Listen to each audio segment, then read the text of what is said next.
What's up, y'all? Thank you for checking in with Lord Peachy knows and you could have been T. anywhere. We're about to get started, and we're gonna check in and We talk about definitely all the checking different in. things that's happened to us throughout the Fam, my week. shit's been We're gonna hectic. get into some breaking news, You know I hate music, talking and about them more. Negroes. So continue to watch. Also Don't just stare share, at me, like sis. Bro, you can everything share Peach too. ENT. Let's get into it.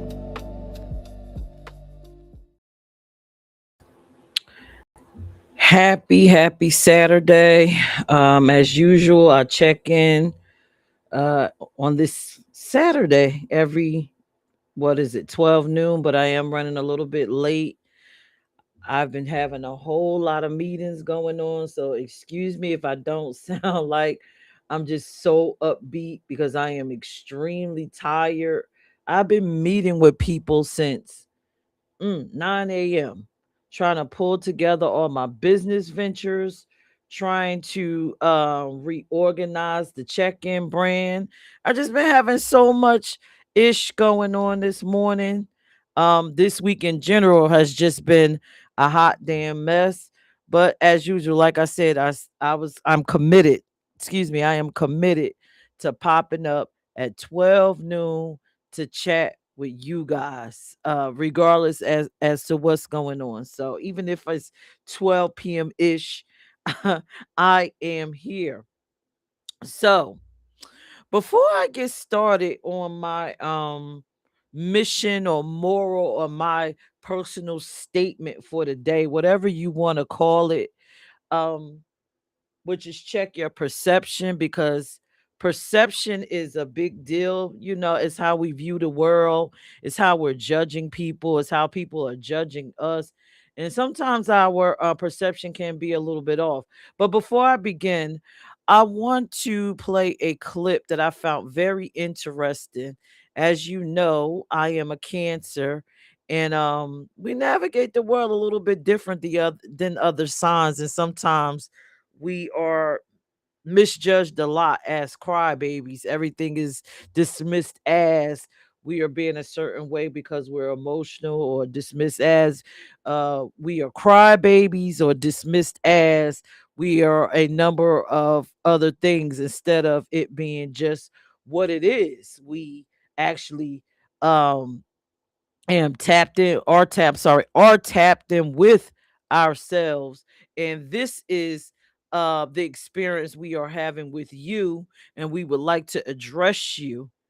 And a lot of times it comes off as, again, us being petty or an emotional person, when really we're just checking in to say, hey sis, hey bro, we not liking this experience.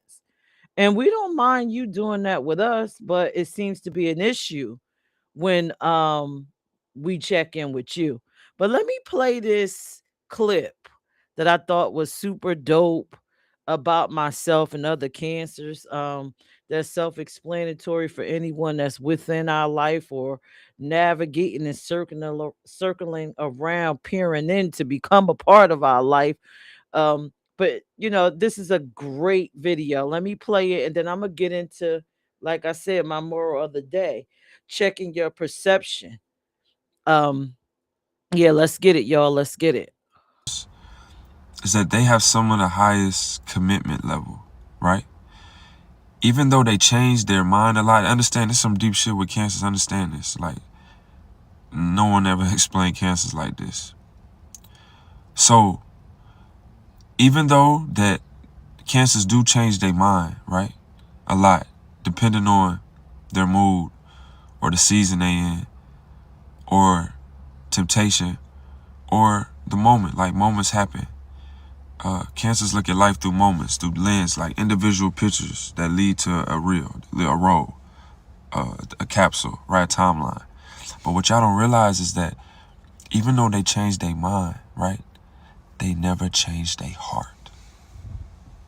They never change their love for something, right? They never change their spirit for something. They never change that enthusiasm and passion and purpose and love for something, right? Even though they change how they love it, they change how they think about it.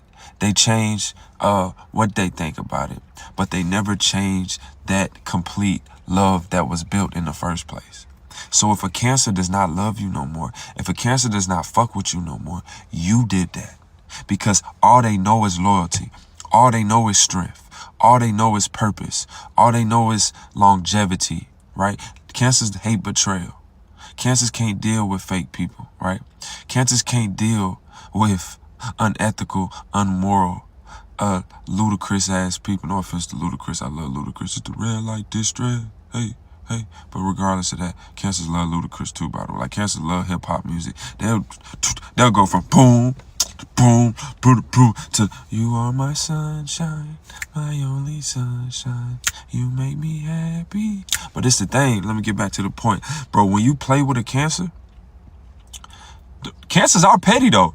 They gonna let you fuck up with a cancer. They gonna remind themselves. They gonna let karma handle it, but then they gonna let you know, motherfucker, you fucked up. And they get that out of entertainment. Cancers love entertainment. Cancers love to laugh, right? But because they be so serious all the time, is that they be need time to laugh and be with people. So cancers love to have fun. Cancer attract all the attention, right? But nevertheless to say,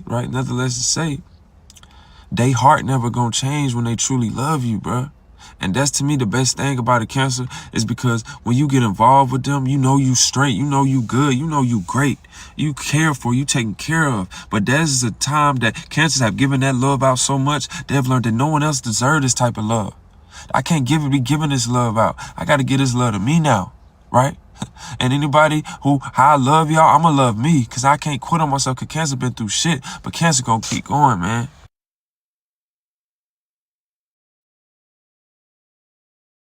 Dope, dope, dope. And it's so ironic that I woke up with these thoughts of how I can change my perception to where it's suiting me and I'm feeling comfortable and respected and loved in that space. And then to just wake up and go on my Instagram and I'm like, yo, this dude Ryan, he is actually verbalizing exactly how I feel in the moment.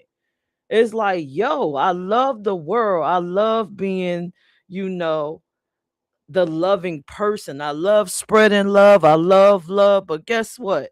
I got the love on me first. I got the love on me too. I got to look after me too. So that's what I'm on today. So today I'm going to talk about checking in to your perceptions, looking into how you perceive things, right? Because this has been a wild week. And as usual, on Saturdays, we talk about my week. And if you're watching, feel free, to jump in the comments and share yours. So this week has been very hectic. I'm not sure what the moon is in. I should have looked that up because I'm sure this moon is probably in some type of air or a fire sign. What is the moon in this week? But whatever it is, my people have been shifting all over the place, and for pretty much I kind of remain consistent on how I feel and who I am. Again, I like to walk in love and peace. But then other people, when they're shifted, they come at me because I guess that love and peace disturbs them, and it causes friction inside of them. So it's like, okay, let's attack Peach because, oh, this girl is just happy go lucky, and it's irritating my soul because I'm not happy go lucky. Or they could just be really feeling some kind of way, I don't know. But either way, how I came up to talking about perception is because this week, someone that I encounter on a daily basis, which is one episode, decided to come at me in a fucked up manner, all because I asked one simple question. you know how are you feeling? I thought you were still in the hospital. And it erupted into a whole tirade of, there is a whole bunch of conversations going on and you're a part of it, and yep, yep, yep, yep, yep, yep, yep, yep, yep. And I'm like, well, god damn, All I said was, how are you doing? I see you out the hospital. It's great to see you. Something so simple, something so compassionate and loving, and it turned very ugly. So I had to sit down because I don't like unnecessary conflict because for me, it starts to look like either two things. The person is unstable or they mindset about me is has shifted or it's off. It's off some type of way. And so when I examined it and I asked a few questions of that party, I realized it's not a mental illness. It's just a shift in perception. And so from that little window of me saying those things, this person took the time to perceive that I'm gathering information about them and I'm being malicious. When really the information that I'm asking is something that I got from someone close to them and from them themselves because they're suffering a condition. I was just genuinely concerned because that's just who I am. And so that kind of, I'm like, yo, that's just kind of crazy. And I'm not here for that. And so in that moment, because of the misconception that person had of me, it changed the whole dynamic of how I can actually deal with the person. And so that's how I got to this topic of talking about freaking perception. This is why this is my mission of the week, my view of the week. And another encounter that I had, you know, to which this is someone much more closer to me that I didn't personally care for, but it's okay. We actually talked about it. Is you know what? I'm going to generalize it. Let me just generalize it. That way, it doesn't seem as if I'm attacking anyone because that's not what I'm here to do. I'm just here to share my experience for people that will that's watching now and will watch later. I'm going to say this. Sometimes in life, we've had so many encounters with so many of the same people. When someone else has a roadmap of behaviors that's familiar to you, you tend to assume it's going to be the same result. So, for example, if you meet someone that talks to you every morning, right? And then one day they decide not to talk to you every morning, and let's say like 10 other people has done that to you, then you're going to assume that person is behaving like those 10 other people when that could very well not be the case. It could be that person having their own individualized experience, and then you're using your perception and creating misconceptions about that person. And this week, I've had that happen to me again with the person that I just discussed and a couple people within my personal life. And I don't like that because me, I move a little bit different than most people. My perception of the world is a little bit different than most people. So you can't really judge me based off of a generalized female handbook because most of the time I don't go by that. The way that I'm built is different. I don't carry some of the thoughts that most females have. And if you know me personally, you'll start to realize, nah, Peach is a little different. The way she thinks, the way she moves is different. So to try to generalize me is a little bit hard. So this week I had someone assume that I was taking on an emotion which wasn't my experience at all. My experience was something totally different. And I've actually had that person come at me because of said experience. And they were totally wrong. And I'm unsure if they were surprised to find out that they were wrong about me. That wasn't my experience with them. But I do know for sure they never apologized for it. And it's okay. Because again, I can't expect people to be me. Um, a lot of times I like to check in with myself, and I've learned over the years through doing so that sometimes things just aren't what we think that they are. And it's more important to ask that person, hey, what is it that you're experiencing with me?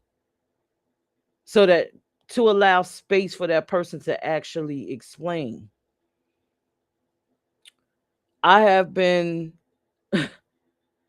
received, misreceived by multiple people throughout my life because I don't think the way they assume that I do. I'll give you an example.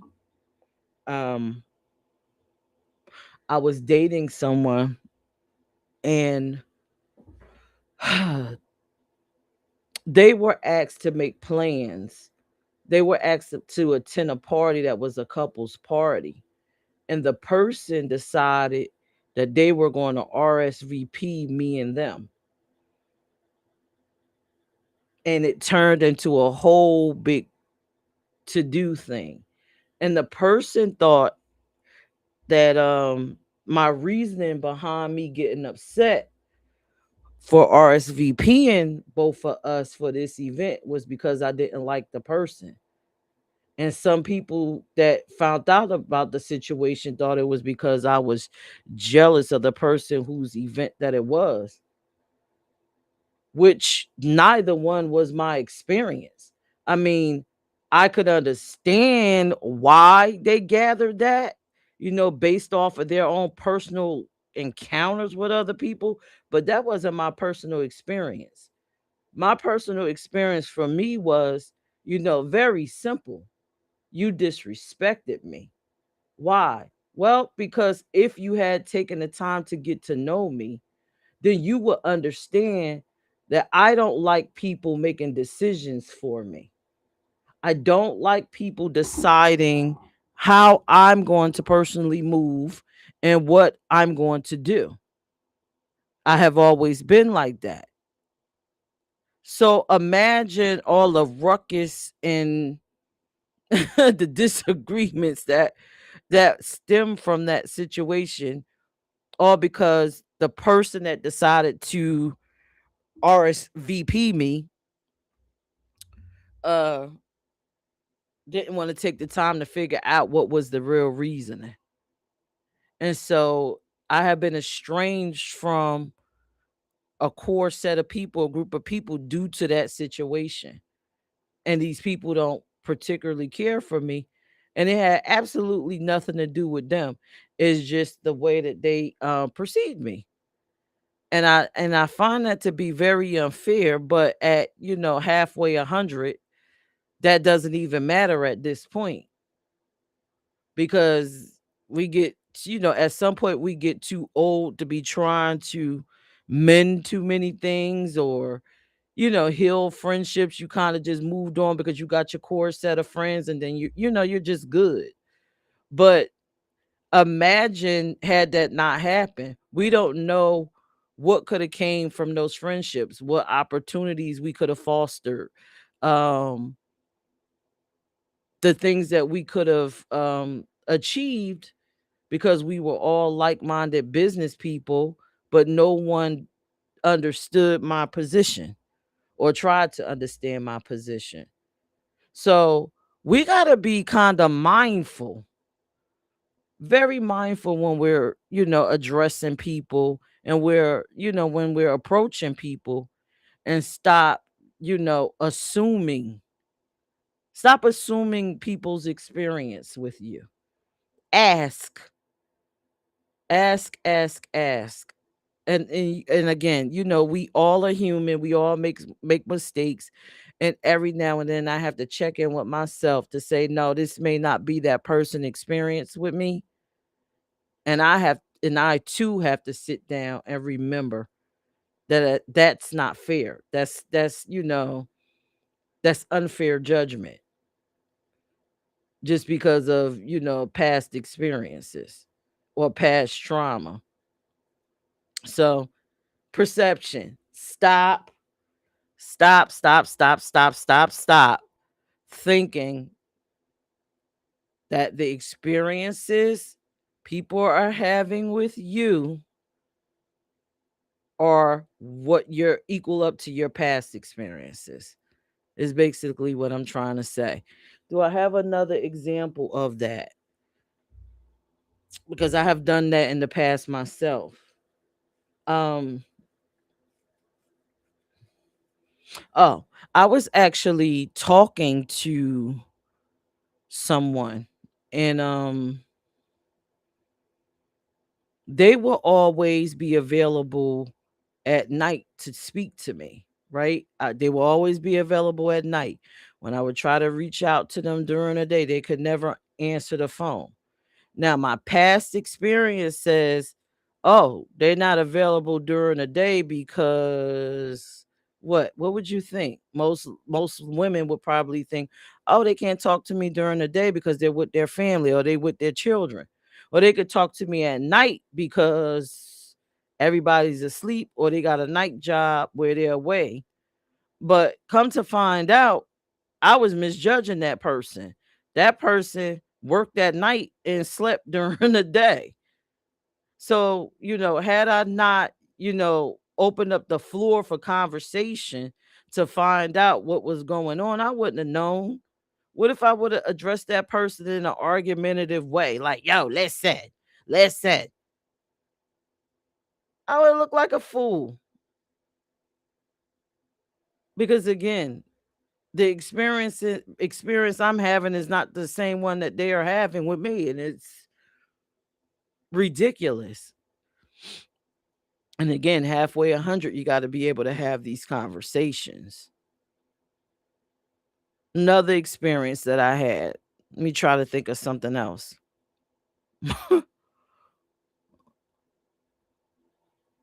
Oh, a recent one. I thought a person just genuinely didn't like me, right? Because every time I would see the person would look at me and stare at me, but they would never speak. And when I would look up at them, I'm like, why the hell are they looking at me? They would look away. And I'm like, something wrong with them. This person either believe that I'm someone else or they feel a kind of way about me, right? And this went on for a period of 3 years. Me and this person is back and forth. The person staring at me, never speaking, never nothing, and I'm thinking this person is a jackass, an asshole, or whatever, just to find out that that person actually never spoke or never did because they were a shy person and they didn't know how to approach me. See, the two different experience. They're shy, didn't know how to approach me, but me, my experience is this person is being funny. They're staring at me. What the fuck are they looking at? What are they expecting to happen? Coming up with all these different scenarios when really truly that was not even the case. So again, we can destroy possible great relationships with people by allowing our perceptions of how they're moving to get in the way. And that is not cool. To live, hey, how you doing? Say, wow, you never even say you're going live. Greetings and salutations. May this day be in service. Oh no, I go live every Saturday to live at 12:30. I'm just talking, in general. It's not even a whole show. It's just me checking in and just sharing what's going on with me during a week. I see people staring, but nobody's really saying anything. If you in the bushes, just say hello. It ain't gonna kill you. And Anything I say here is not to be malicious. It's just to be frank and to have conversations with people, including myself. But since Talib just popped in and I see a few more people tuning in, I am talking about perceptions. How my week has been full of people having misconceptions about me, and it's been creating uncomfortable experiences because of their false perceptions. Uh Again, this week I had someone that I said one thing to them. I said, listen, I saw them outside and I said, hey, how are you doing? I thought you were in the hospital. And that turned into a whole tirade about people are talking about me. There's a lot of conversation going on in that house. What is going on? I don't like that. That's against my religion to talk about people. And I'm like, well, hold on. Ain't nobody talking about you. I simply haven't seen you out here. And I asked your brother if you were okay. And the brother told me the situation. And the brother kept giving me follow-ups, So I see you out here today. And I'm like, well, how you doing? Are you all right? Thought you were in the hospital. And see, because of that little encounter, I no longer look at that person the same. Because you allow your perception to misjudge me, turn me into something that I truly am not. I come to you in peace, joy, and laughter, and you coming to me with something a whole lot different. Talib said, sounds like they have a lot going on. They wasn't able to express it in a healthy way. Yeah, maybe so, Talib, but the thing is, you got to be mindful. We are adults. You got to be mindful of who you directing that energy towards, because you can be very destructive. And again, I was sharing with the people that's watching, how I've personally had, you know, misjudged people and destroyed relationships because I thought their behaviors added up to that I thought their behaviors mimic people that I knew from my past, when simply it was just their behaviors and me misreading. It was my misconception of the person, and we have to stop. And I am the victim of that a lot. I'm the victim of that a lot because, again, I truly do not view the world through the lens of most people. And like I said at the top of the show, a lot of times with me, when it comes to men, men misjudge me a lot, because they believe that I have the traditional thinking of most of the women that they've dealt with, but that is not my experience. My experience is more centered into my accomplishments, my family, and then my relationships. And I'm not concerned about trying to hold on to relationships at the expense of any of the two that I mentioned previously. I'm just not. That's just not who I am. Talib said, we have to be mindful about how we respond to energy that's being directed at us. You are applying what is called counter transference. Okay. So if that is the technical term for it, then counter transference. But yeah, we have to be very, very mindful, very, very mindful of how we treat people. Um, and take a moment. I know how I broke out of it is when I am experiencing anything with somebody and it looks like something else. I don't even, once I get to that point, I just stop and be like, listen, mind that can't probably not even the case. Just have the conversation with the person and find out what's exactly going on with them. And you'll know if they're being honest or if they're being dishonest. and you'll have your answer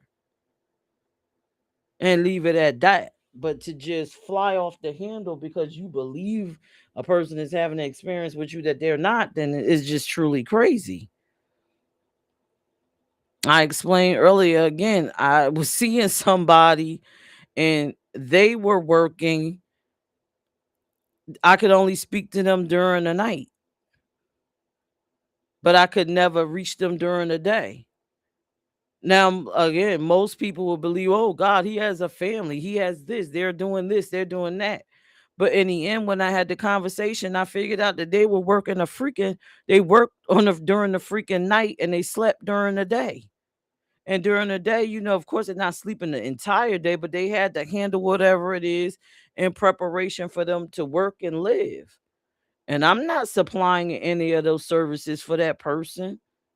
So how am I feeling a way about them or saying, oh, this person is just a cheater and they're this and they're that. And so I'm going to come at them from that perspective. It's crazy. It's crazy. But if you were watching, I'll drop the link in the chat. If anybody want to come up and expound or just have anything to say about perceptions, I will. I'm not going to be on here a long time. Again, I just check in every Saturday, and this is probably not one of my best ones because I'm not laughing myself to death, but it's okay. I'm human. I'm allowed to, cultivate a space for venting if I want. But, we have to stop as a people. We have to truly, truly stop and strip away all of that.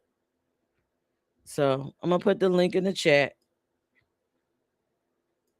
And then I'll probably be getting off here around maybe 1:20, 1:30 because I still have to resolve the leak situation. If you was here last Saturday, then you know about that. That's something I still have to deal with. And to have to encounter all this other foolishness is just tripling was already on my plate. And again, I'm the type that I will put it all in order and I will throw out what's worth keeping and keep and handle the rest. Link is in the chat. But yeah, perceptions. What are your thoughts? Just, share your experience. Do you feel that you do that? Do you think you need to get better? Do you think, you have to rethink some stuff? Because yeah, messing with me, I'll have you rethinking a whole lot of things because you'll have me all screwed up. You'll be guessing like, yo, she's jealous of me. No, I'm really not. I'm just mad because you did this and I didn't appreciate it because it's not a cooperative space for me. I don't like people determining shit for me. Has nothing to do with jealousy, has nothing to do with any of the things. Be very surprised. Take the time to learn people, take the time to talk to them.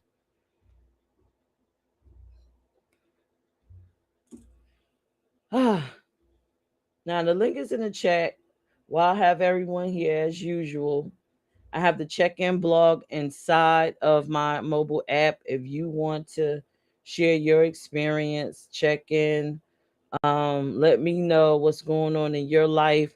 And if it's something good, then maybe I could potentially talk about it. Also on the bottom is the R Report magazine. I am a writer. Um, I also stream with the R Report. The check-in. It's not just a show, it's a radio show. It's placed in front of millions of people on a Sunday at 12 p.m. I think it is. Yes, it's 12 to 2.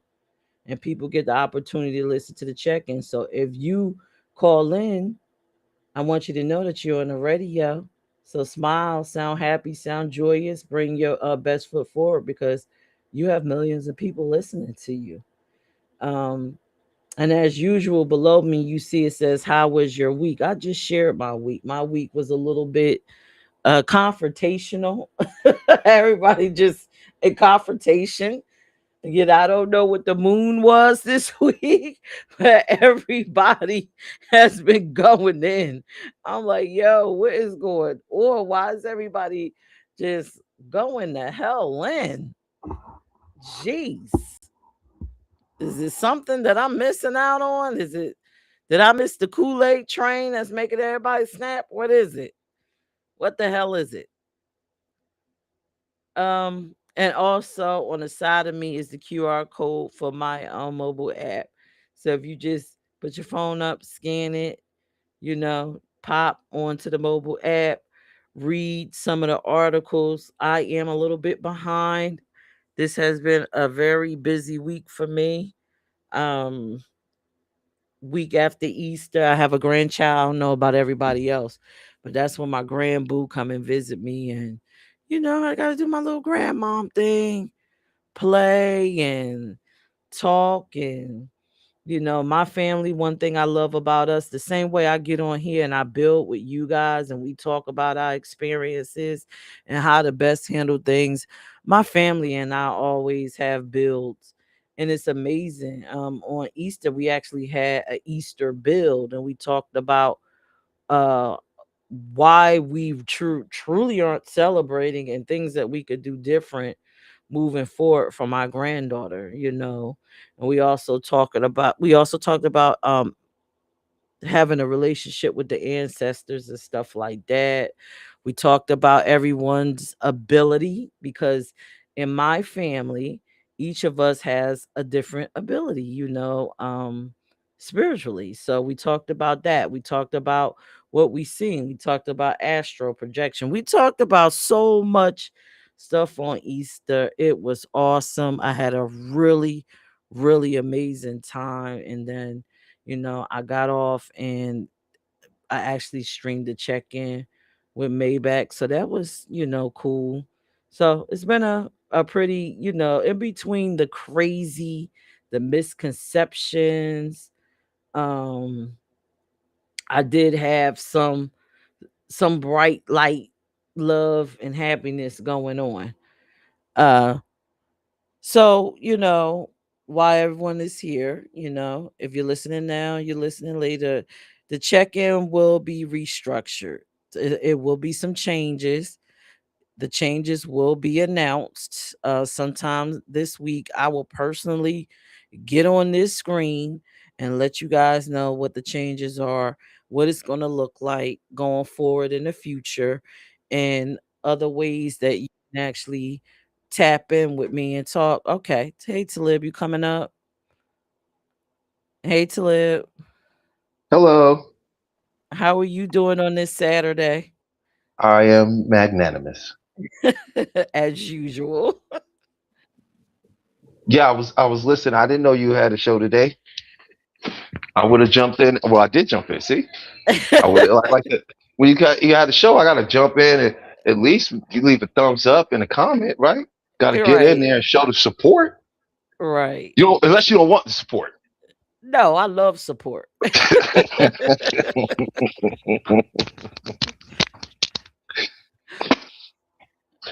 So you was talking about perceptions. Yes. I Yes, didn't I catch the was. beginning of the show, but so I wasn't. I was getting filled in. Yeah, I was just basically talking about, people, we all have these generalizations. We think because of the way people showed up for us in our life that when someone has similar patterns, they're showing up the same way. And that could not be that could be far from the truth. It could look similar, but it could be different reasoning behind it. And you Well, that's just confronted somebody for no damn reason when that's wasn't even the case. well when people do things like that, it's like a lot of times it's because they're going through something, you know, and they don't know how to express it. And it becomes an opportunity for them to vent out the emotion that they're experiencing.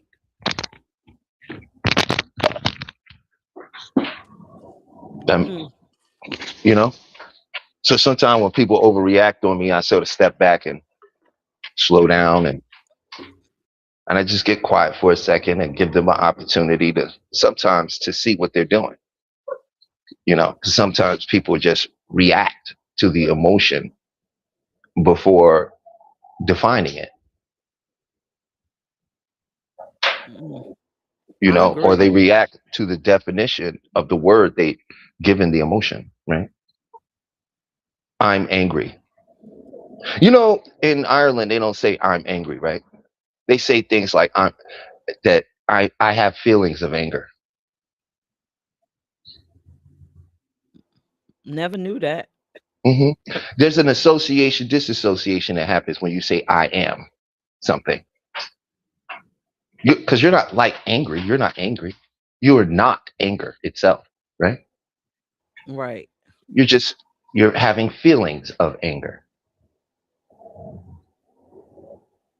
True. And when you do that, then you can sort of step back and realize that maybe, I am not the situation that I'm in, right? Whatever's going on, this person is doing this based on something in their life. And then from there, if they're going too hard, I can establish a healthy boundary. Look, it's clear that something's bothering you. I'm not sure what it is. I'm going to remove myself from it.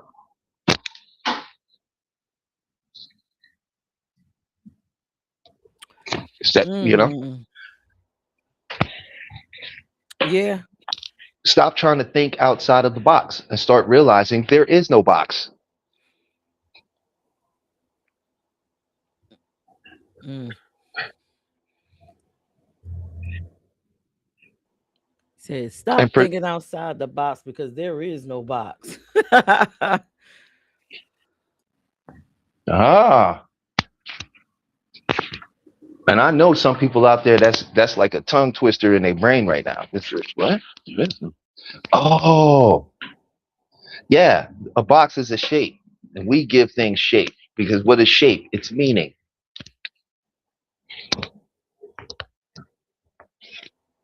Mm, Yeah, and generalizing something we all do anyway. We have to do that in order we'd be mad, completely insane. You wouldn't be able to have a normal conversation with one single human being on Earth. Their world would constantly be flipping. Nothing would be consistent, and they wouldn't be consistent. Generalization is very important for our experience as living beings. But at the same time, when it becomes the dominant force in our mental activity, that's when it becomes something that is unhealthy. mm. Well, I've been experiencing people where it's the dominant force in their life. You have these set of behaviors. That means this. No, it doesn't mean that. This is my experience. This is what it means for me. Right. It's your experience. So at some point, you should ask yourself, too, why am I running into these people? What's going on with me?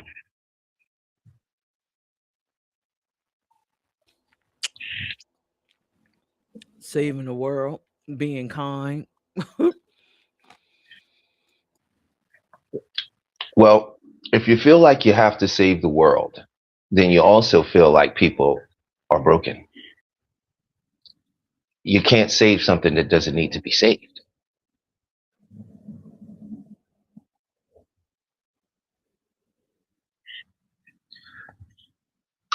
Some of this is like you mentioned something about the moon cycle. Yeah, we had a nice little planetary alignment. I think it was going into Aries or the Ah, moon and stuff like that. And they were saying that a lot of things that was in people's lives right now was going to come to a head.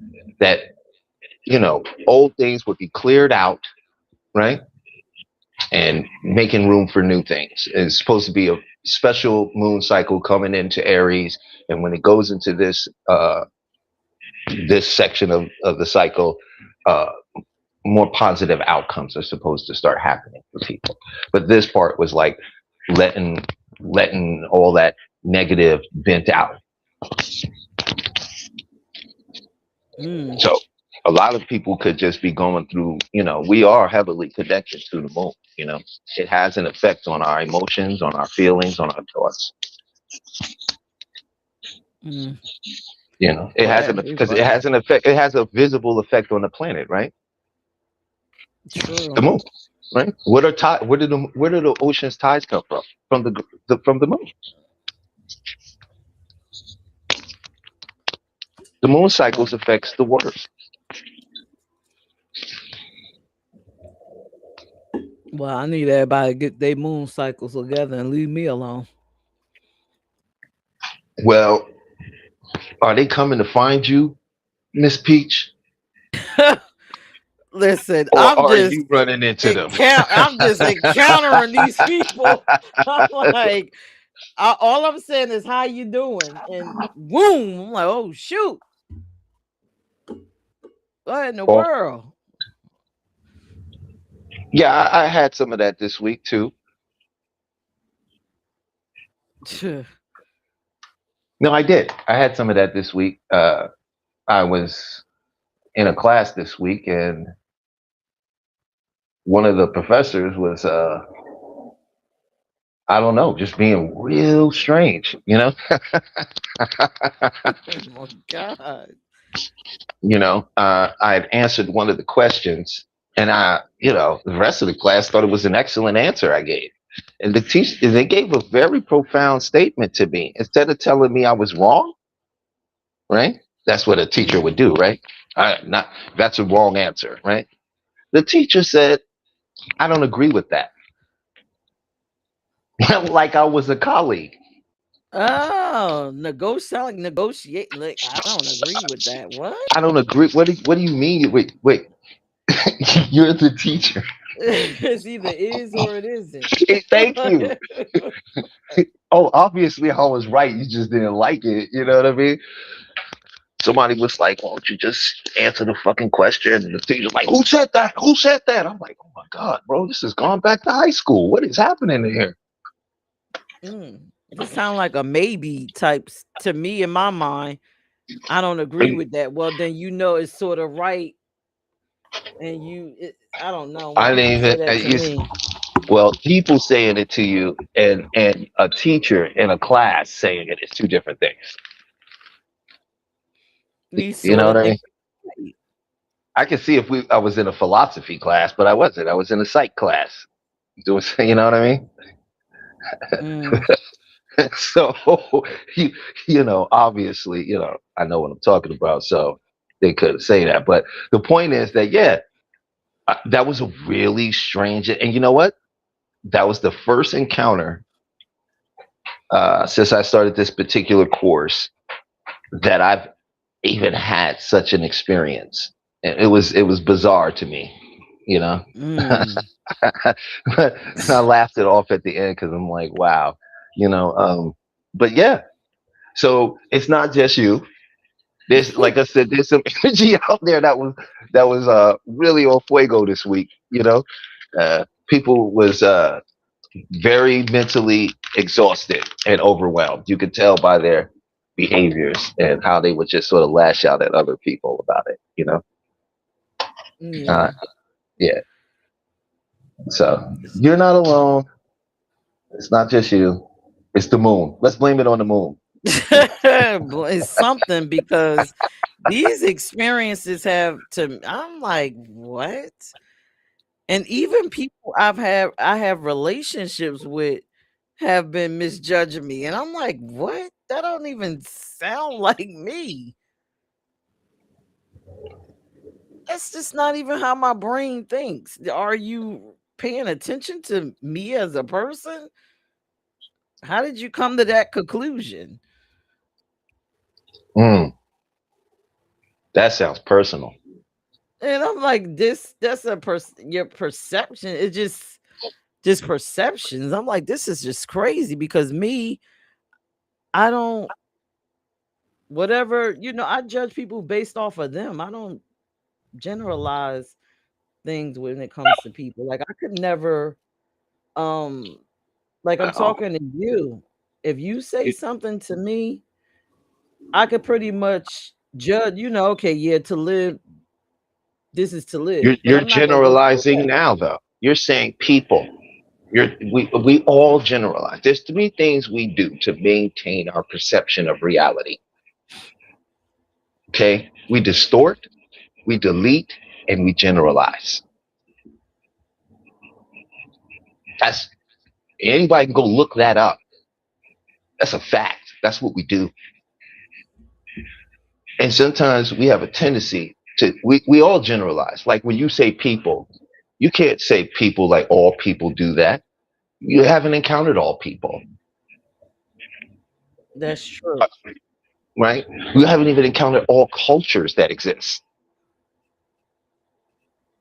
Yeah, that's true. But I'm saying people without saying That's a names. generalization, though. You see my point? Yes, that's true. Without saying names. But It's not that you're not doing anything wrong. You're 100% correct in what you're doing. We all generalize. Everyone does it. The point is to just when you become aware of that, then you can realize when you're generalizing something that may not be general, right? And when you're generalizing something that is, that makes sense. because as the moon has affected other people you're experiencing, what effect is it having on you?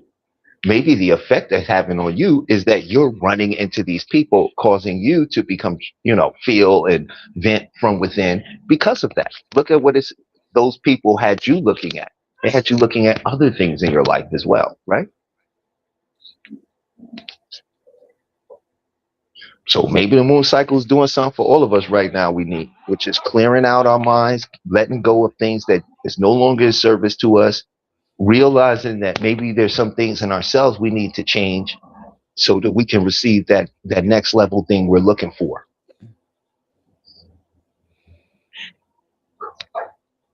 That is true, because that's exactly what I did last night. I took me a nice clear ride and cleared my mind of the week and said, how could I be in service of myself? What could I improve in my own personal life, my own personal experience that's going to get me to where I need to go? Because that's just who I am in general. Me. It's who I am. And this time you see, this moon cycle gave us all a reflection to look at some things, look at what we've been doing, how we've been going about it, what may need to change, some of the people that may be in our life that may need to be addressed or removed or whatever, right? But whatever it is, it's a clearing right now. And I say ride the wave.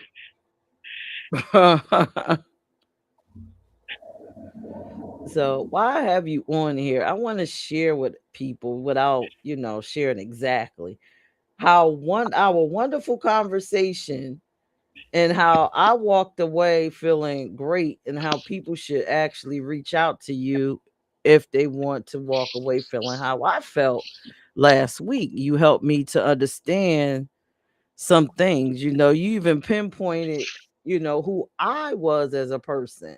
What did you say? I was some people are physicals. I'm a, what is it? An And emo? some, yeah, there you go. Emotional.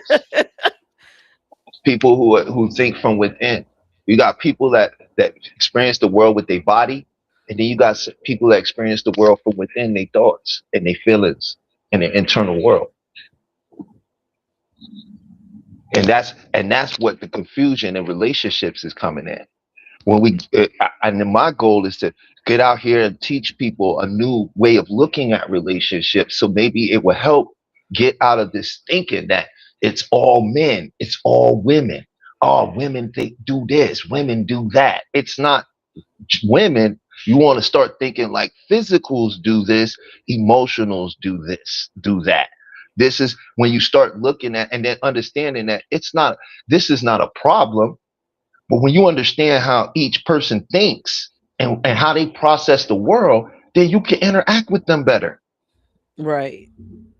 Right? They're not super expressive people. They express love financially. They express love through support. right? Physicals don't care about that other stuff. They express love through being there, through physical touch. An emo's number one priority is their career. A physical's number one priority is relationships.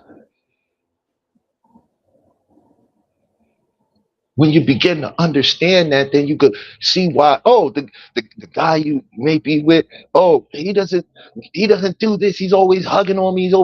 He's a physical. He doesn't care about, and once a physical get, and they feel they love you and you love them, they're going to stop dressing up. They're going to stop doing certain things because in their mind, it doesn't mean anything like that because the love is there. Emotional is like you letting yourself go. What are you doing? They'll feel like you don't care about them. Now, Talib, how did you being that you figured out I was an emotional, how did you assess that? Like, I know the audience probably like, how does he know she's an emotional? Where did he get that from?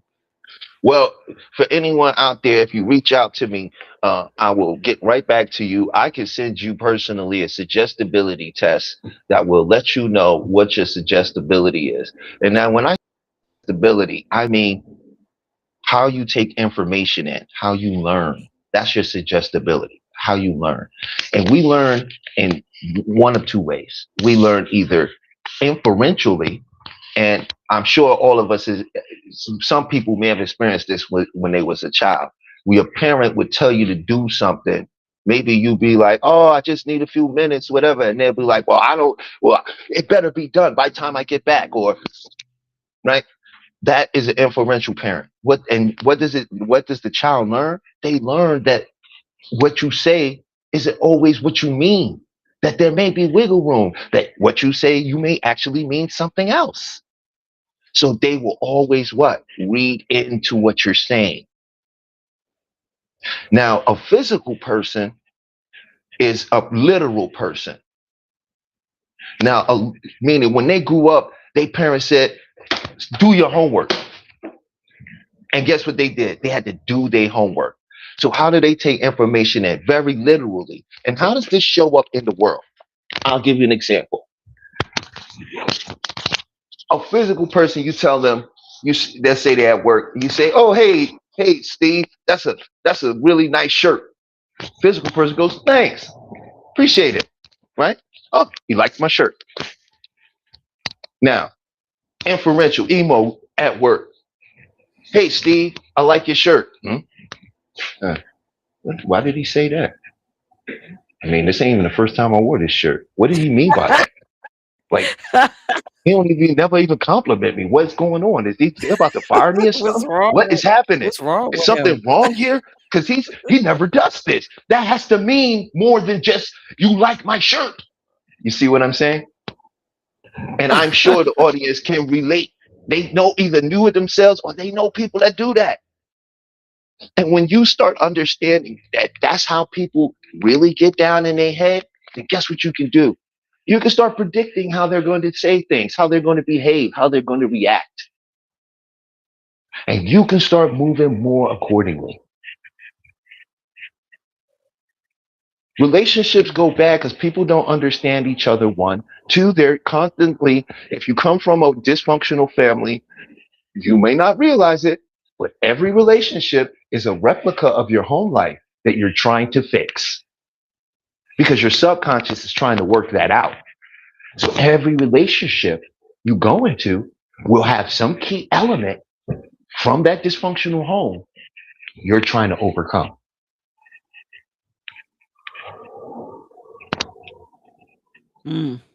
So remember, if you got some home issues and and the second thing is your shadow. Your shadow is probably shadow and wounded inner child, I would say, the two number one reasons bad relationships happen. The shadow and wounded child. Mm-hmm. I can tell you when I know these things because there's language for it. Right? How do you know someone has a wounded inner child? When they say things like this. No one cares about me.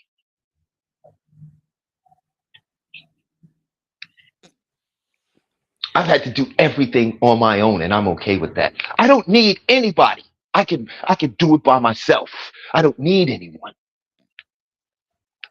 Oh, I'm very happy alone. This is a wounded inner child.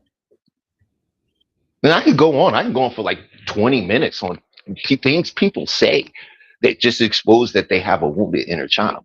And a lot of people misunderstand what the shadow work is. The shadow is just there was some aspect of yourself that was shunned when you were a child,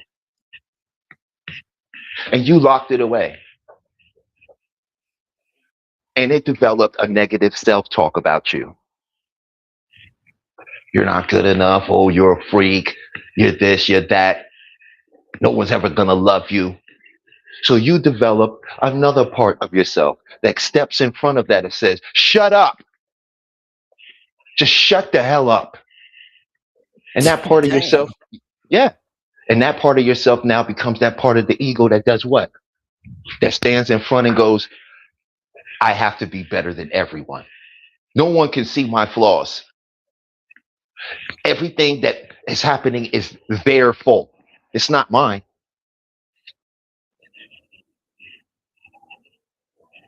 Right?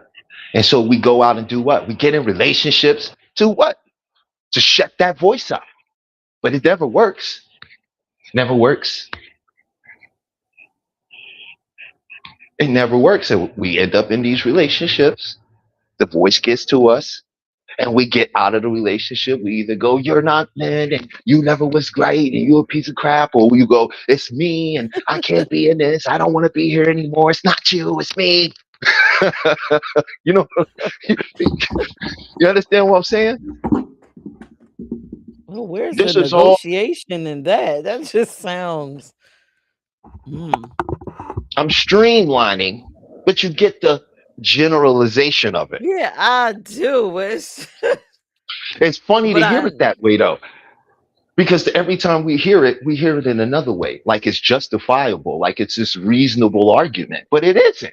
When you hear it like this, then you understand. It becomes sort of clear. These actions we take, we're running from ourselves at the same time trying to fix ourselves. How uncomfortable do you think that is?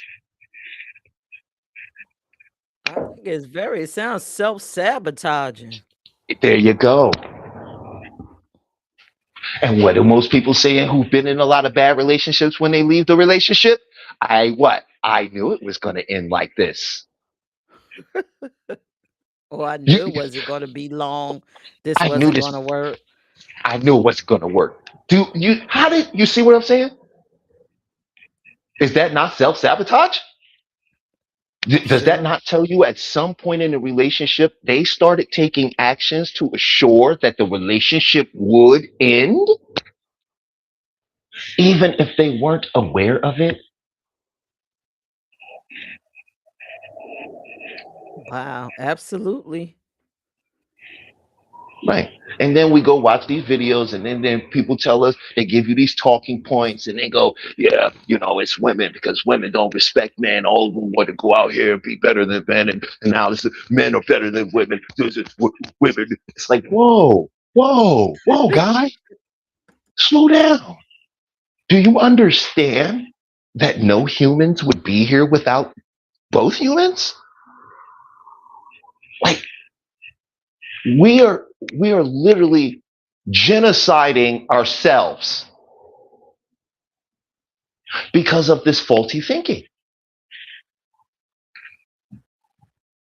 Right? It is it's a statistical fact that majority of the women who are in the dating world, okay, want the 1% man. Did you know only 5% of men make $100,000? Did you know that? Do you I thought it realize was the unreal? 1%. No, sweetheart. No, that's where you start getting into these millionaires. They're the 1%. Mm, Majority of the men do not have that status and will never obtain it.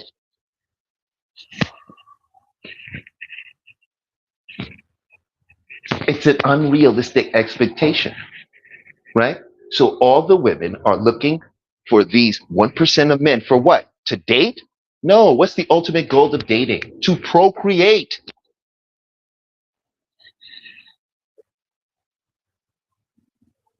well, you can procreate with the 5%, any You can, percent, anybody.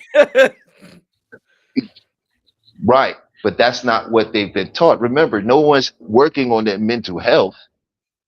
They're not really working on their mental health. And notice I generalized right there. I said no one. I'm showing you that everyone does it. It's okay, it's natural. It only becomes a problem when we start using it to negatively justify our situation or what we think is happening with a person. That's when it becomes an issue because we must deal with that as an individual.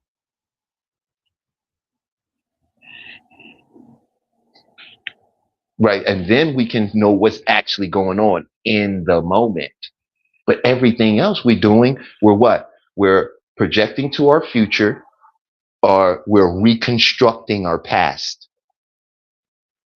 And I'm gonna let y'all know the past. You know, when you pull up a memory when you was a kid and you was at your favorite birthday or the first time you had sex, whatever the memory is, there's not a place in your head that memory is sitting. It's not sitting in one place. Your mind reconstructs the memory when you decide to think about it. It pulls it from all over your brain, from everywhere in your brain, to pull it into one. And it fills in gaps because sometimes that information can't be accessed. So the brain makes things up. So your whole past is a reconstruction from where you are now and why you were bringing it up. So I'm going to let you know that most of your memories of the past aren't accurate. I was about to say they can't be accurate because I Because can't every see time where you it think would about be. it, you have to put it back together again. And you put it back together a little different each time.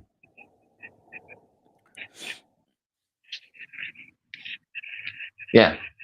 So stop harping on your past. All you doing is reconstruction memories and making stuff more confused and messed up than it actually was. It didn't happen that way. Even for the person that was in the worst of worst of situations, a lot of that didn't happen exactly the way they remember. Some of it was altered by the mind because you don't have a place in your head where you just keep memories. So this is, and that's why it's very important that before you go to bed at night, when you laying down and sleep, if you had a terrible day or your day had a bunch of stuff you didn't like in it, what you're supposed to do is you're supposed to start from the beginning while you're laying there, use your imagination to go back to when you woke up that morning and replay every event till you get up to where the things happen you didn't like and rewrite it.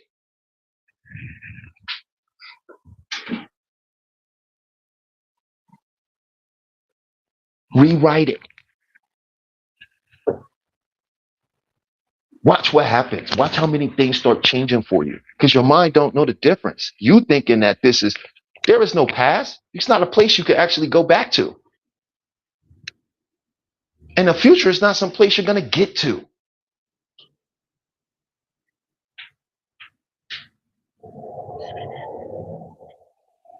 So you have to slow all the way down, step back. You want to really change? I'm telling you this now. Breathe. Most of you on here, I know this. You don't breathe. You breathe, yeah, you think you breathe, but you never consciously breathe. You don't sit down and just breathe. Take a deep breath and just feel that deep breath go into your body and just feel it leave. And just realize that through everything in your life, all the victories and all of the tragedies and triumphs, you have been breathing. Your heart has been beating. There is a love, there is an ability that is in you that has always been with you.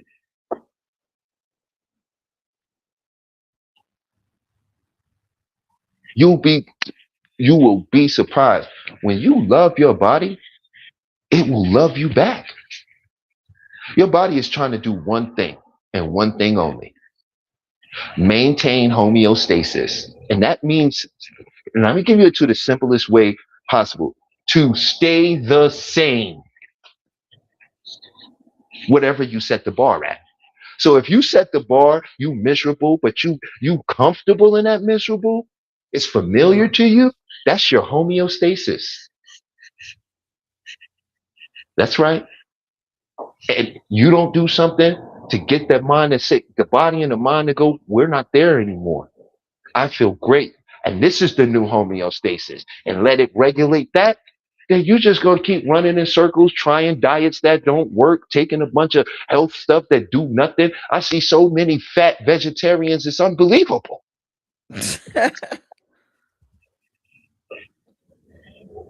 How are you more healthy?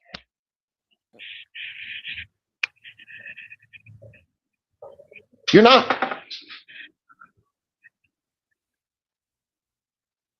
We don't realize it, but your subconscious, it doesn't view joy and happiness the way you do. It doesn't.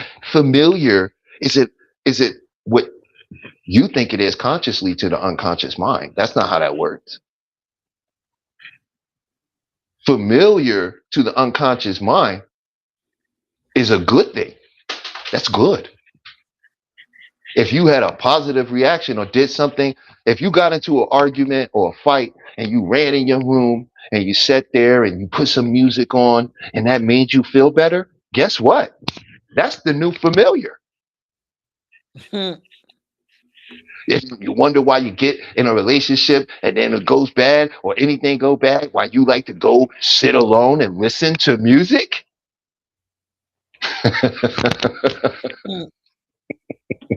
That's your familiar. You know what's pain to the unconscious mind? The unknown. So that means doing something better to change your life, to make it better. That could cause pain because it's unknown. Mm. But then So I what be does the causing mind do? pain all the time then, because I always like to go into the unknown. If that's your familiar, you understand? Now, Mhm. if you did the opposite of that, guess what? That would be painful to your mind, meaning it would not accept that because it's unknown. We don't know what down that road. We don't know what comes next. Your body is always trying to figure out what's come next. You literally have a whole portion of your sleep where you're going into a precognitive state and you are just trying to figure out what's going to happen the next day. You're running scenarios.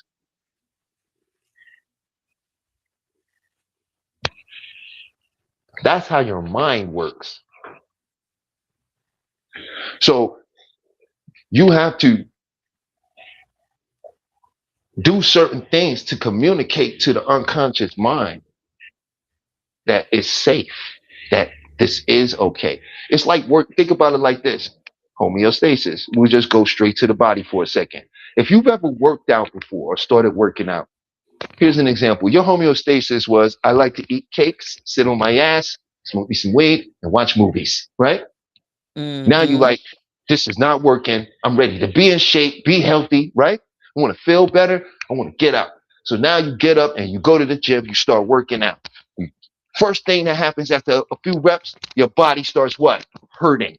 There's your first pain, right? This is oh no, we can't. We have to save and hold on to this sugar, bro. What are you doing? That's what the body's saying. Why are you doing this? Now you working out, you sweating extra hard. Now all of a sudden, oh God, it's uncomfortable. You're breathing heavy. Now you go home, your first day, and your mind says, that was terrible. I hate this. What do you mean? This was only day one, and I have to do this. What? I'm going to do this for the rest of my life? This is crazy. I should just eat a cake. Now, if you don't listen, you'll push through. You go back in the gym. What happens? Your body is sore as hell. The next day, it's like, no, we're not doing nothing, right? It's fighting for that homeostasis. You get up anyway, sore, aching, and pain. Go to the gym. You push through. What happens? A couple of days after that, your body says, oh, wait, you're serious. It's time. We're doing this. This is real. You mean it. Okay. All of a sudden, you got more energy. You start noticing at night you're sleeping, but you're sweating your ass off. You wake up, burnt off 3 pounds in your sleep. Right? Because the body got the message, right?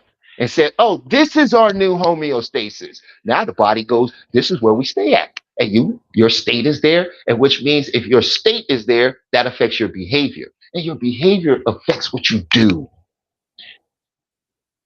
So stop trying to change what your life by what you do. Because what you do didn't come from what you do. It came from what you felt about what you were thinking. And if you change how you feel about it, you'll change your behavior, which will automatically change what you do.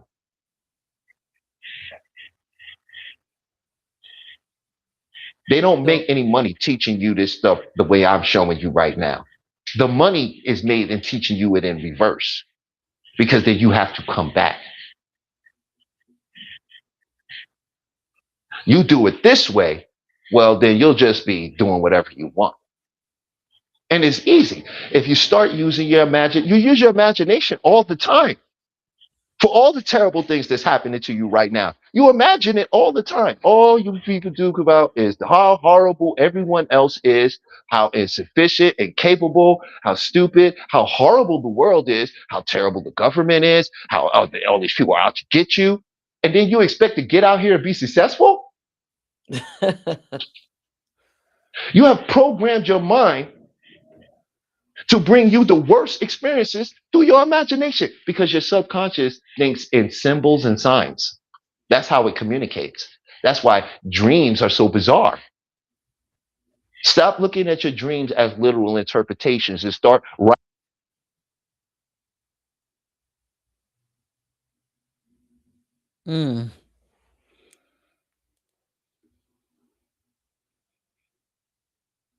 Did Talib freeze?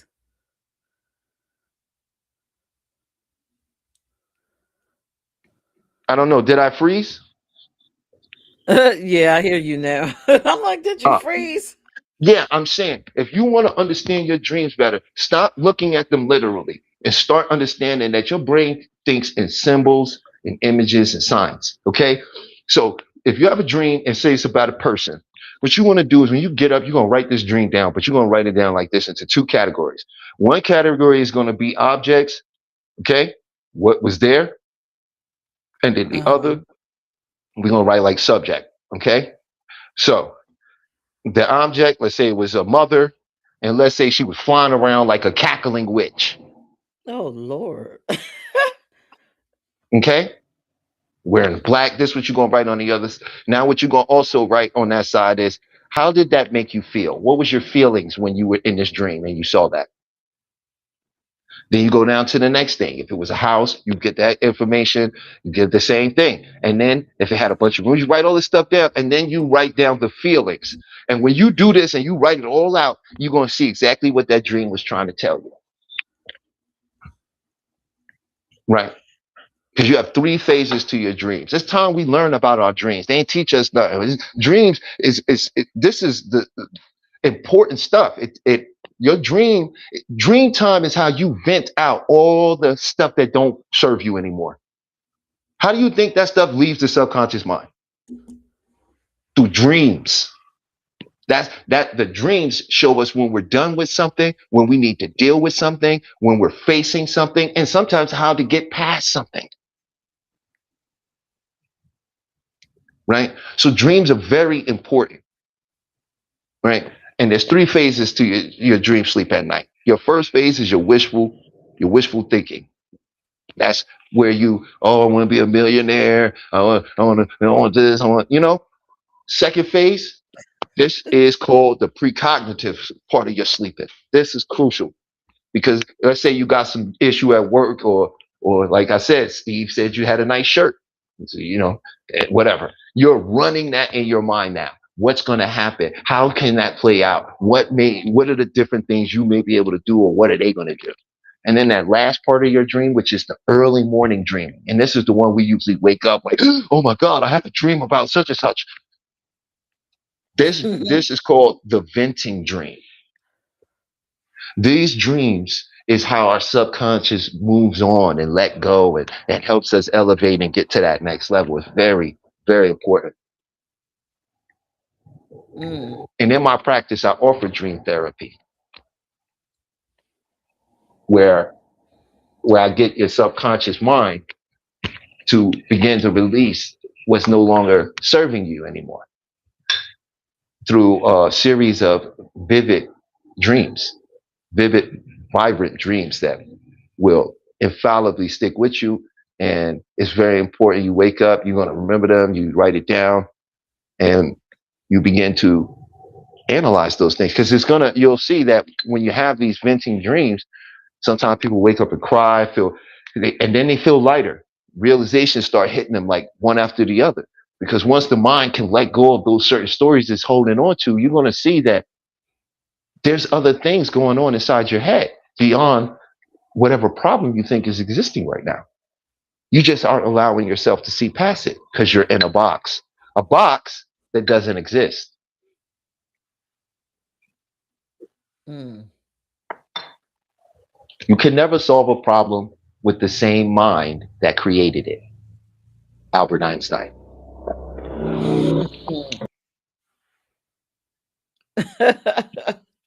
But I'll shut up now. No, that was good. Now I'm wondering, for all the people that have the sex dreams right before they wake up, what the hell does it mean? They just wanting sex? That's Well, funny. I wouldn't be able to. Some people will sit there and tell you, and this is what that means. No, I can't tell you what that means for that individual, right? Because for each person, dreams and the symbols in their mind mean a different thing. You see what I'm saying? Everybody is going to have a different experience with it. No 2 people will have the same experience. You see what I'm saying? So if I had a sex dream waking up, and then let's say Toya and you and Maybach, y'all had sex dreams in the morning, it wouldn't be no relation. You understand what I'm saying? Like, it would be no correlation to why we each had a sex dream in the morning. You're saying, because my mind would be giving it to me for one reason. Could be because I'm in that cycle, right? You have a sexual cycle. You ever wonder? No one ever taught us this. You don't always walk around just horny. Sometimes all of a sudden it's like you get more horny. Like, man, I just really would like to have sex. And other times you don't really care. That's because you have a cycle. Everybody has their own cycle. And when you understand it and learn it, then wow, you can stop being led around by your private parts.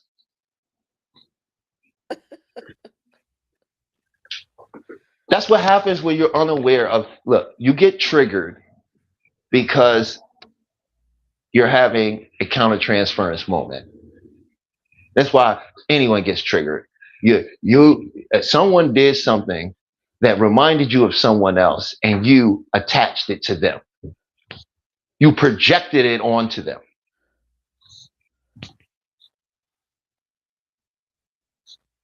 They have a total separate reason for what they did.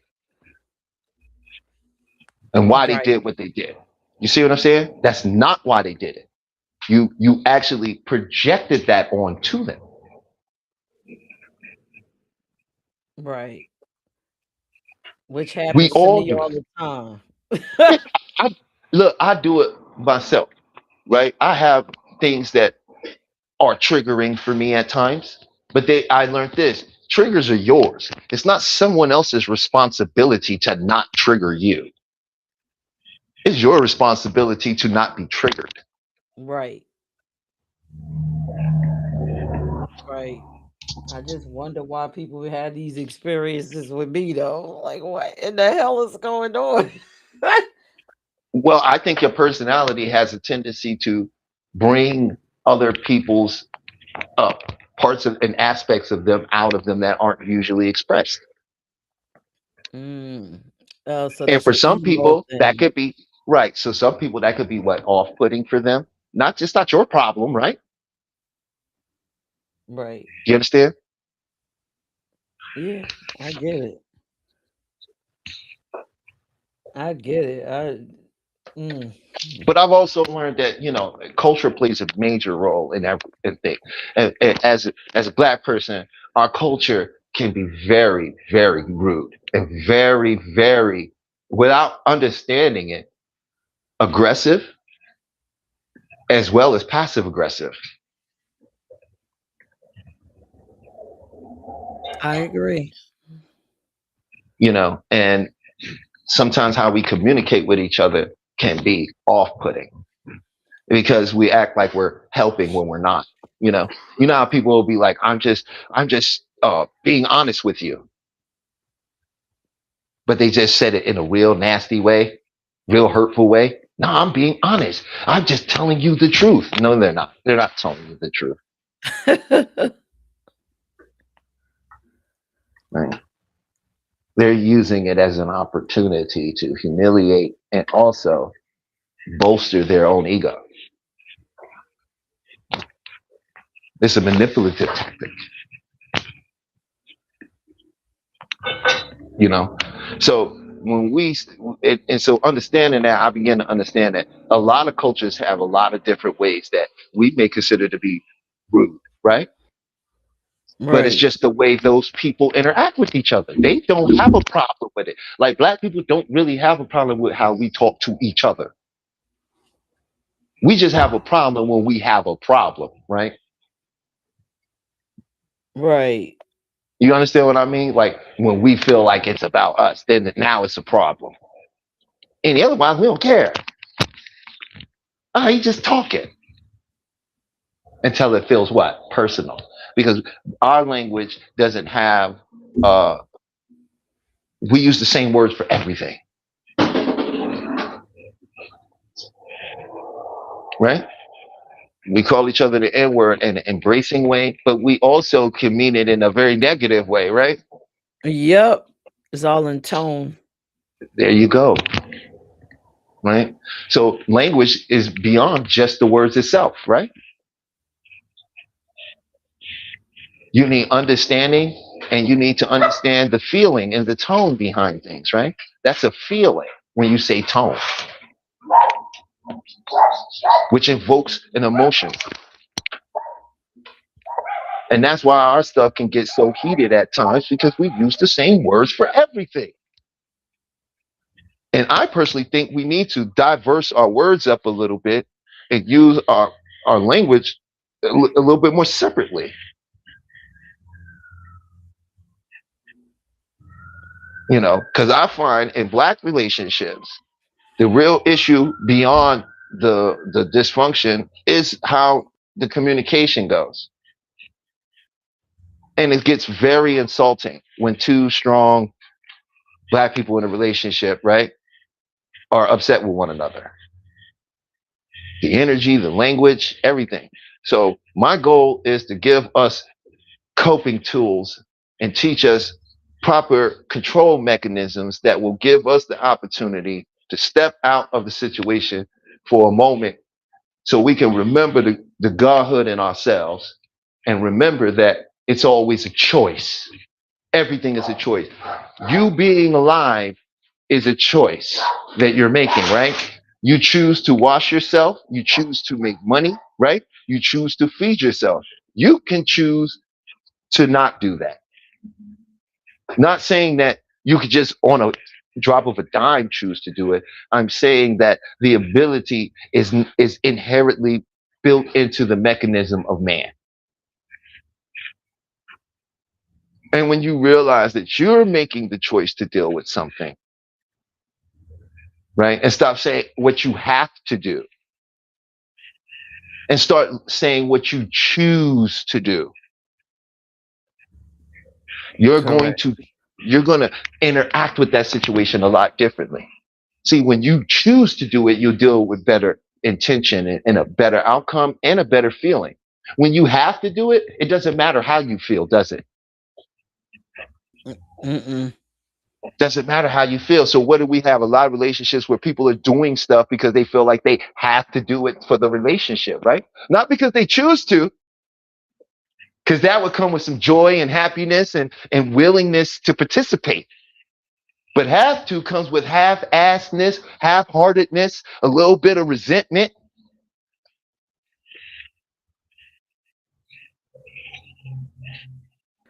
I agree. I come from a space of choice when I deal with people. And it's a well, you see the difference between choice, right? It don't hurt as much.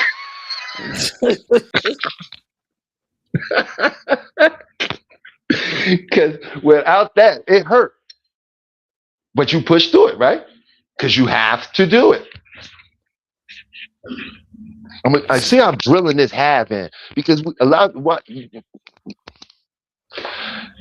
watch how many people gonna tell you what they have to do. I have to pay my bills. No, you don't. You can choose No, not to. there you go. You could choose to be homeless, right? You could choose that. Tell me you can't though.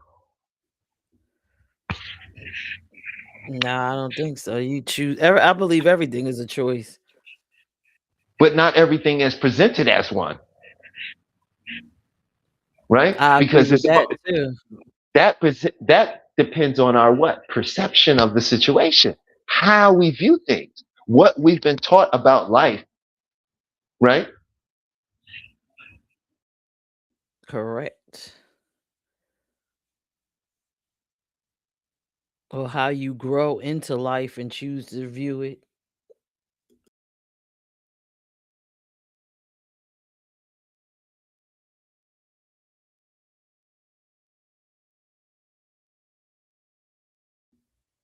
This has been a interesting live. I hope people are learning and getting something from it.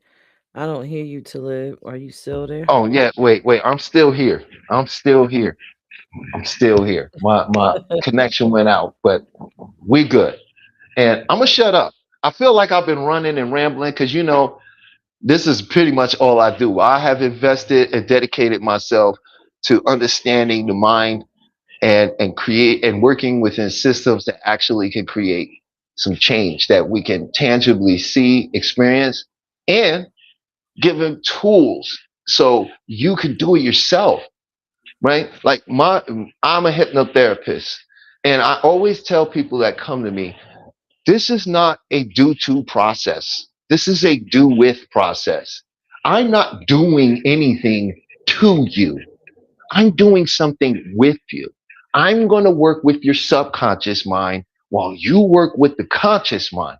We're going to work together to give the mind the right suggestions, the ones that stick, right? So that you can go out in this world and do whatever the hell it is that you feel you would like to do. That's it.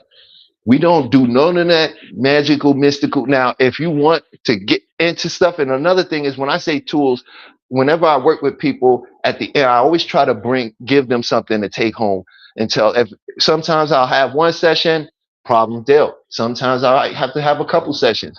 But whenever I send people off, I give them a tool. Like I might give them EFT, which is some of the audience who's into that world may know that EFT is emotional freedom tapping. It's where you tap on certain chi points or meridians. And by tapping on them and giving a certain verbal intention, you can release energy and have energy flow through those points more freely, right? And you can look up EFT. Everything I talk about is all look upable. Okay.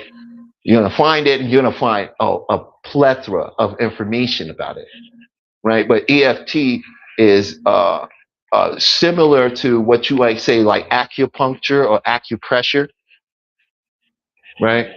Without needles. You're just lightly tapping on those points. And by tapping on those points, you actually can cause energy to flow. And this has been also scientifically proven because they took these people and hooked them up to EKGs, and they also took samples of their blood before they did the EFT, and they had samples of their blood after the EFT. And they found that after that, people's vessels had beautifully round red blood cells and white blood cells that were flowing through the veins very smoothly.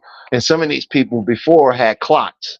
So before tapping, they had some blood clotting, which comes from some people having sickle cell and other types of vascular diseases. And when they finished, they found that more flow and oxygen was flowing through these areas of the body after one session. I didn't say they magically healed somebody with sickle cell. That's not what I'm saying. What I'm saying is that they saw tangible, verifiable proof, and that they was able to recreate multiple times with multiple subjects that it had a actual effect on the body that was causing people to have better blood flow, more oxygen, and various other things. So it's been known to cure people of phobias. I've had people that could not get in the water at all, and they have done EFT, and the next thing you know, they're swimming and jumping off of boats into water, right? And right now, a lot of people try to use it to manifest money and other things like that. I think it works to do that kind of stuff, but I don't believe in the manifesting money the way that they've been teaching it. So I don't really promote it that way. I like to promote it for clear, healthy mind, to increase the blood flow and oxygen in the body, and to remove dark, stagnant energy. That dark, stagnant energy is the energy that causes illness, sickness, diseases, and these things can come from body syndromes.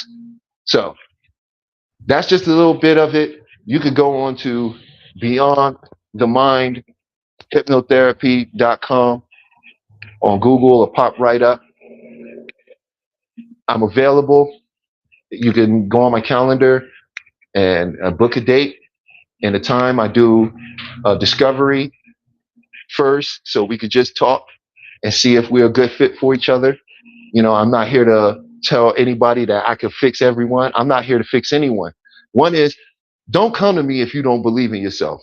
I'm not here to make you believe in you, right? The people that come to me are people who have tried everything, but they believe in themselves and they know that stuff ain't working. And there's something else out there. And they come to me because they've done their homework and they know this works, right? I can't, and results vary. It's not going to be the same result for everybody because everybody knows how the same subconscious mind. So what I do depends on you. How ready you come to make a change, right? I'm not here to prove you. I'm not going to try to make you get hypnotized. That's not how hypnosis works, right? Hypnosis is not something where sleep and then you just fall asleep. That's not real. That's Hollywood. The truth of hypnosis is you've already been hypnotized. You're in hypnosis right now. Hypnosis is a natural trance-like state in which our subconscious processes are involved while our conscious mind gets to wander. That's hypnosis. And when they say sleep, it doesn't mean sleep. It's just the relationship to relaxation in the mind and the body. See, when you go to sleep, that's when your body is completely relaxed. And when you are in deep sleep, this is when your body is actually healing itself. So when you use this term with a person in hypnosis, they don't actually go to sleep. Their body just falls into a very deep, relaxed state, as if the body was in a state of sleep. And guess what? That's where the body does what? The healing. So you're not asleep. You're very aware. Some people say when they're in, I've had people tell me, bro, I didn't even know I was in hypnosis. I was sitting there wondering when was it going to happen. If you find yourself doing that, then you know you're deep in hypnosis. Right? So I've had people say they felt warm and tingly. Right? Whatever you feel is right. But you will go down into your subconscious mind. I will give you a nice little, I take a little test, a test you can't pass or fail. It just lets me know how you learn, how your right and your left brain takes in information. When I get that understanding, then together with what you've told me and the words that you've given me, we're going to work together, and I'm going to go down and relax you into a way you're going to be right there with me. And don't worry, you might even drift off a little bit. Go, oh, he was talking. Let me get back over there. That's great. You'll know when to come back. But when you experience that and actually just let that mind go and bring in the right things, you're going to come back to me anyway thanking me, because you ain't never felt this relaxed. Not probably since you was a little baby. So it's a game changer. So I'm gonna be quiet and step down. Yo, Peach, I love you. You amazing. You didn't tell me you was going live. You gotta stop doing that, man.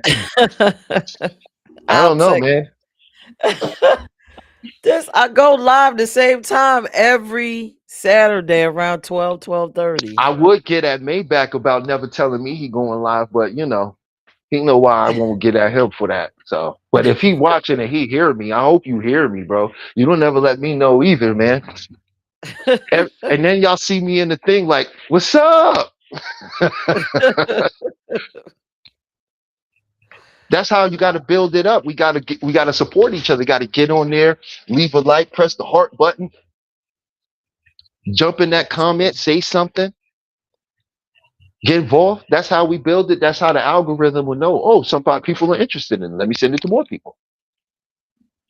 That is true. Yeah. So, and I know how to be quiet.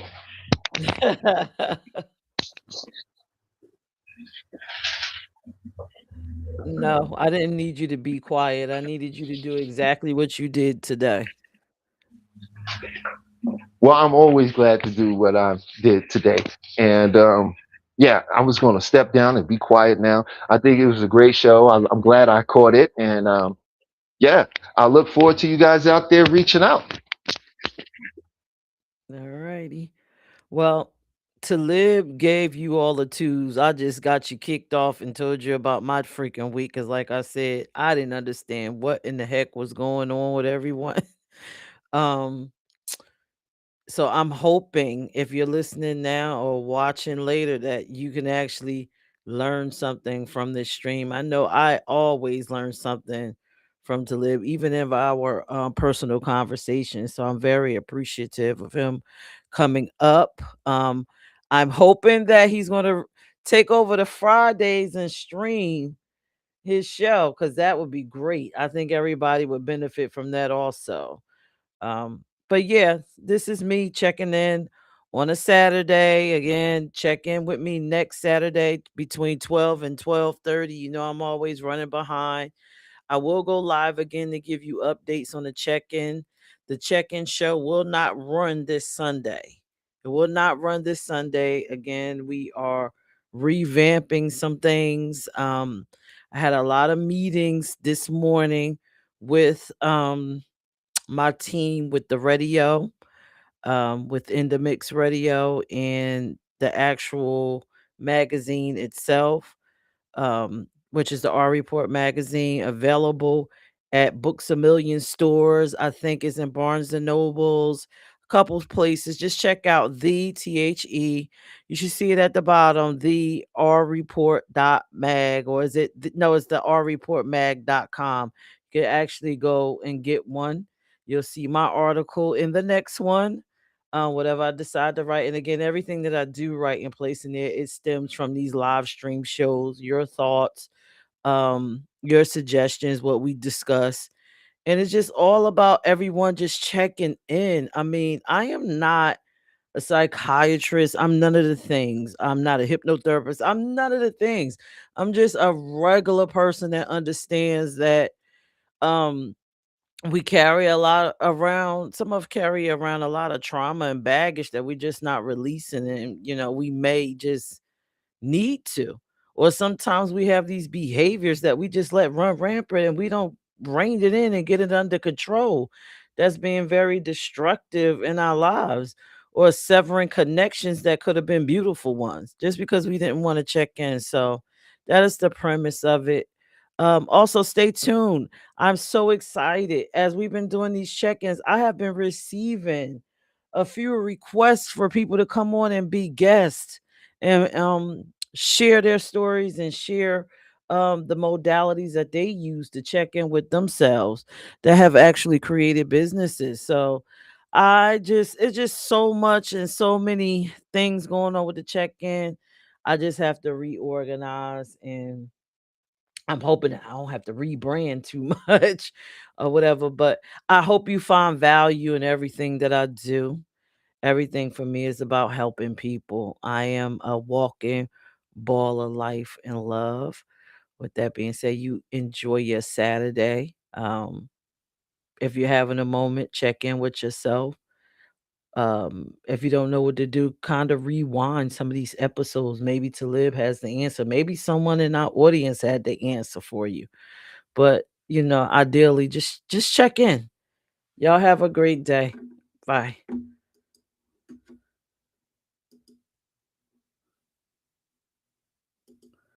What's up, y'all? Thank you for checking in with Lord Peachy knows and you could have been T. anywhere. We're about to get started.